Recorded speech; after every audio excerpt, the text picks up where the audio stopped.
even though I'm the person that goes to bat for this servant the most, and I'm probably the only person that goes to bat for this servant, I can't even really cope hard enough to say this is a must summon servant, or even ponder the question of should you summon for this servant. If you're like me and you do waifu over meta, then of course there's a really good reason to go for this servant. But if you're just a guy that needs a good, reliable servant to kind of carry you through the game, this ain't it, man. Like, her kit's just not all there. She's not the worst servant I've ever seen, but she could definitely use a lot more help than the meager buff they gave on her skill 2 that really just allowed it to function. It didn't really buff her per se, but it just fixed how that skill should have worked in the first place, right?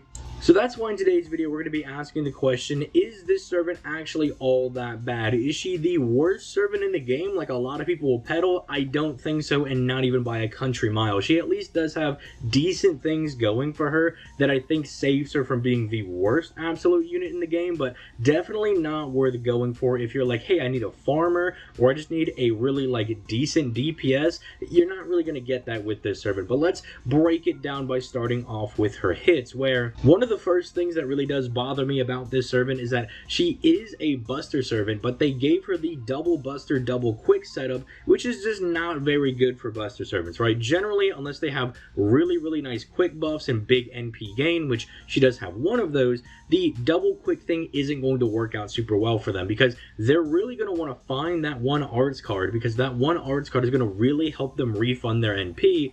And the fact that you're always going to be digging for that one arts card, especially with the second skill, does make things a little bit annoying. On top of the fact that normally when a servant only has one arts card, their NP gain is insanely high, but hers is only 0.57%. Even though she does have the 4 hits, I wish this would be like 77% or something, like way higher, so that when you do find that one arts card of your 5 cards, your life is just that much easier. And it's not like the double quick cards are really doing anything, because she doesn't really have that insane of a star gen stat, and even though, yes, they do have 4 hits on both of them, it's not like you're going to be genning an insane amount of stars. Like, you're still going to want to have like your Merlins firing their NPs and being equipped with ideally 20-30 so they can provide stars for her. But look, that's just the hits. Hits don't mean everything for a servant, right? For some of them, like say Ereshkigal, her one arts card is really insane, but most servants can make up for really bad hit counts or just a very weird deck with really good skills. I mean, look at someone like Ushiwakamaru, who's kind of been saved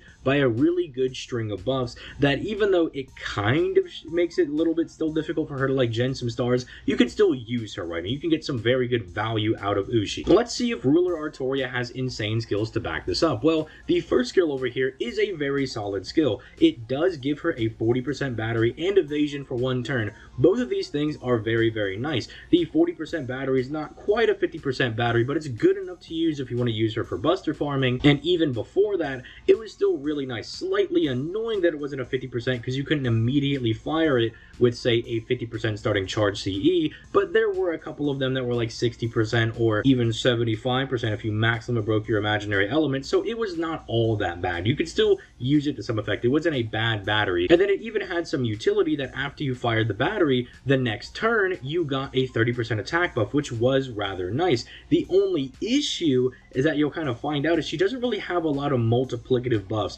and she's really far in on just giving herself singular attack buffs, which, if you don't know why that's not particularly good, FGO damage types, they multiply into each other. So your damage mods, your card buffs, attack buffs, NP damage buffs, you want to diversify your buffs as much as possible, because that allows you to have multiplicative buffs that massively gas up your damage, whereas same type buffs are just additive, right? And I don't have to tell you that, like, you know, multiplication generally going to be better than adding your buffs together, right? Like, we've all made it through 2nd grade math, I hope, on this channel. So it is a good skill. It is nice. It gives her survivability on top of already being a ruler, which makes her really bulky, which I didn't mention this on the hits, but she does have some of the highest HP in the game. Like, she is a very thick servant. I mean, looks aside, she's got the HP to match. In fact, I believe she has the 2nd highest HP value of every servant in the game. Like, she is quite thick and is very hard to down, especially if you have someone like, say, Merlin giving her fat globs of HP back every single turn.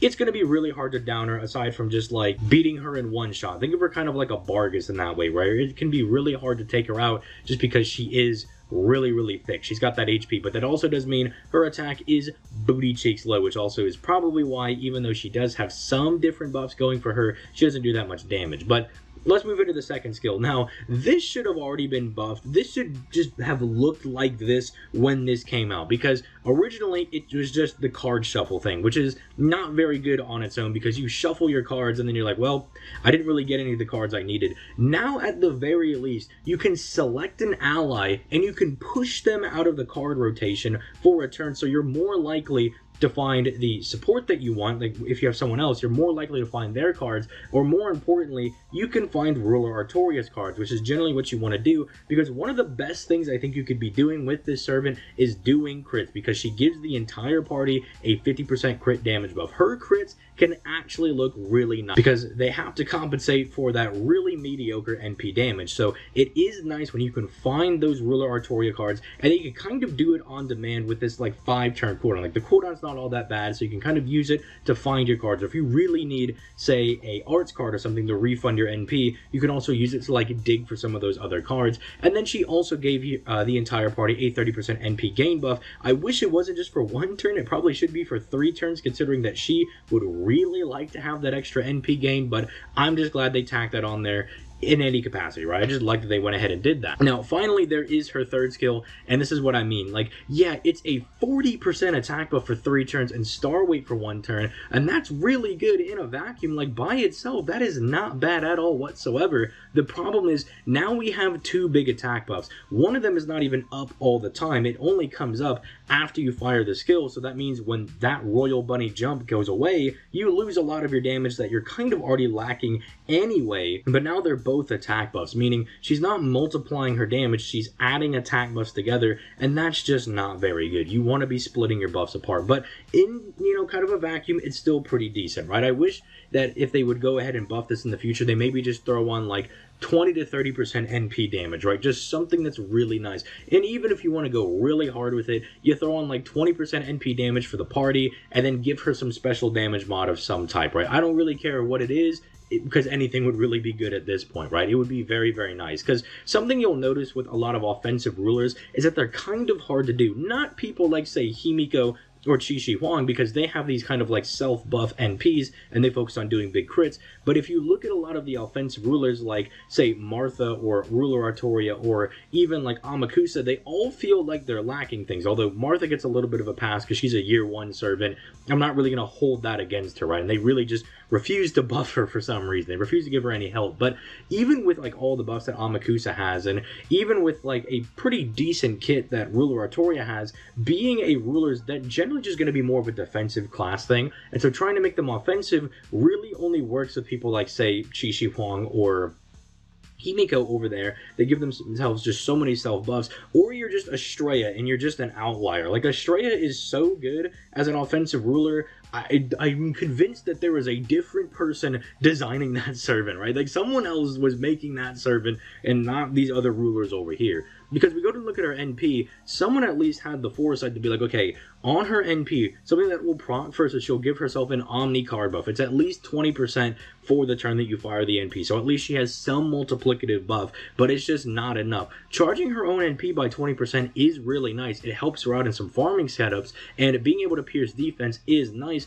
but it's just not enough. Like, if you look at her NP damage, it is really low. I mean, it's just not looking very good. And you have other people over here, like Tamatomo's really low down here, but he has like 50 other things going for him that can kind of alter his performance, so he gets a little bit of a pass. But even with the Royal Bunny fall up, she gets only to like 24k, and that's not all that great. That's putting her in the range of, say, Morgan without her damage mods. And we all know that Morgan is not only a berserker, so she'll do a little bit more damage than that technically because of class advantage, but she also just doesn't look good anyway. And so it's like with the Royal Bunny, think of it as doing Morgan's damage but not being a berserker. It's just not very good, right? It's not something that's like super straight that you want to be doing. And so it just leaves her in a very, very awkward position. Although I will always still go to bat for this servant because I just love using her and I really like Summer 4, and come on, it is big mommy Saberface. Like, how am I going to say no to that? But I can also acknowledge this servant's not all that great. I would avoid summoning on this banner like the plague. This video should be going up while Masashi is still on raid up. If you can summon for a summer servant, go for that one, right? I'm trying to get these out like a day before they come out so you can kind of have some justification of like, okay, I don't want to hit this banner and I have like a day to kind of prepare for that to come out, right?